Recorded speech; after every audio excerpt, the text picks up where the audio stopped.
obviously won a lot of games recently, and not every single one, but you've won a ton. Is it a little shocking when you run into maybe a tougher moment, tougher game against a team that really seemed to give you guys trouble after the good run? What does this night feel like? You just got to have perspective on, what the positives of what we've been able to build. We won a lot of, tough games. We put strung together, great performances, and we are still, that team that is confident we can beat anybody. Tonight's was a rough night all the way around. They played great. We had some moments, but, got to maintain the confidence that we're building towards our best selves come playoff time.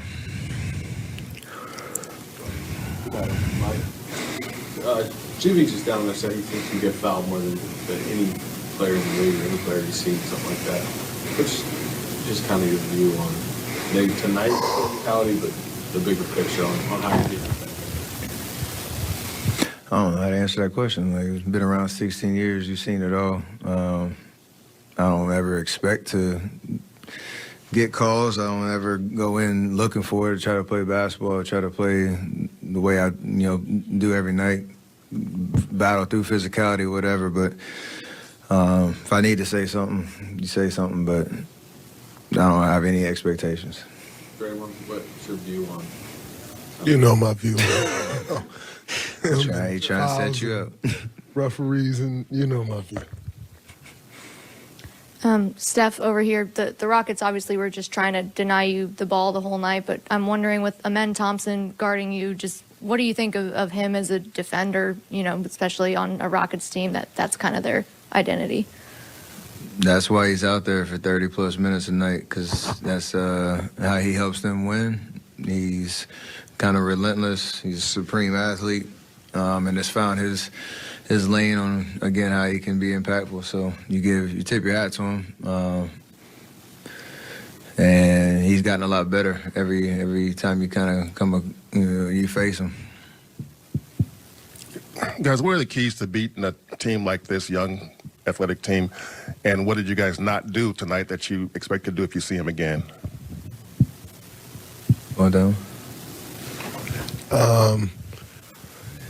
Just got to take better care of the ball. When they struggled to score in the half court a bit. So when you give them run out layups, they makes them a lot. It makes anybody tough to guard, but just take better care of the ball, get to our spots, so you can see the pressure. They pressure a lot. You get bunched up. It works to their advantage. So just got to get better space, and then it allows you to handle the pressure better.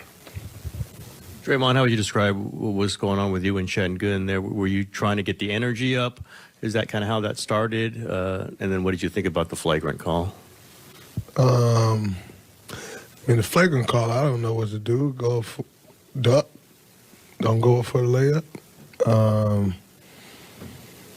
The tech, I'm not going to stop because the referee say stop and give up position. I already give up 6 inches and 50 pounds. So. Dubs Talk Live brought to you by Mancini Sleep World, Dalton Johnson, Kareth Burke. The Warriors had won the last 7 games against the Rockets here at Chase Center. In fact, the Rockets hadn't beaten the Warriors since 2020. Fortunes changed tonight. The Rockets young, hot, dangerous.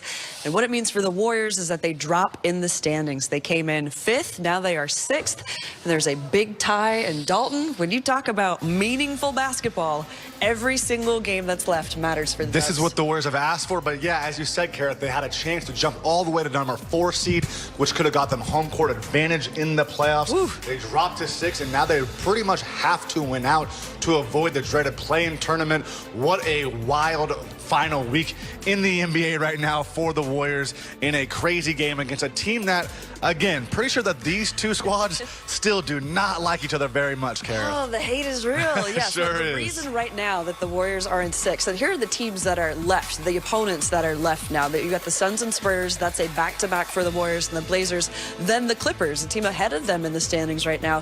So you can see the picture right now, how clumped it is still in the West. The final day, that Sunday, might determine everything. I mean, yeah. The hard thing for the Warriors, though, is just the tiebreakers, though, right? Yeah. I mean, the fact that the Clippers had the tiebreaker over them, that the Lakers had the tiebreaker over them, little things like that. So it's tough, but the simple fact is, win and you're fine, right? Just keep on winning these games. I've said it before that the Warriors, this is all they've wanted. Did they want to be in this position? No.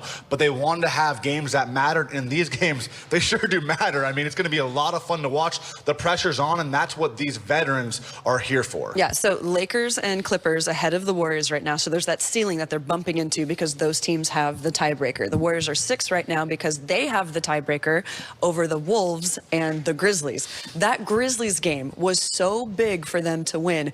And the Warriors just had this massive juggernaut 3-game stretch, and then you tack on the number 2 seed here, and the Warriors just didn't have it for this one. Now, this was 4 games in 6 days. Maybe some fatigue, no excuses made, but this one against a team that is playing very good defense as well, and we saw that against Steph.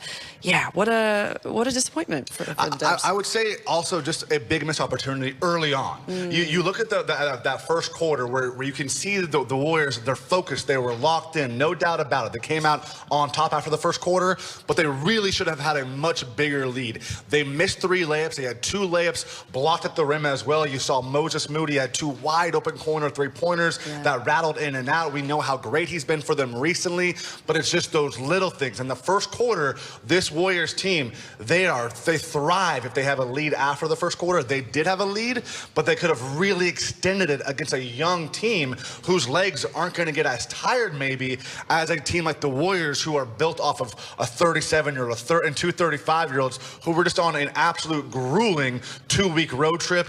And again, against a young team like this, those extra points could have played a big difference for the Warriors down the stretch. This had this game happened, say, months ago, you would have been like, okay, we chalked this up, we just didn't have it tonight, but it's so meaningful here at the end of the season, and that's what makes it so tough. Very tough game for Steph Curry. 33 minutes, 3 points. Why was he so inefficient tonight? The Rockets, I mean, they hounded him, they guarded him. You know, I do want to, of course, give credit to people like Amen Thompson. I don't want to get the Dub Nation too riled up here by using the name Dylan Brooks, Fred VanVleet, but look at how aggressive and physical they are. Certain Warriors, especially one named Jimmy Butler, had something to say about that. We will hear but that in a they were moment. extremely physical with 30, just like any team is, but very physical night for the Rockets against Steph Curry. Yeah, give some credit to Thompson there. Even, I'm going to say these words, give some credit to Dylan Brooks. I know. I don't want to go. Darn it. But no, I mean, the Rockets, they're putting their offense and their defense together. They are the 2 seed. They are, you know,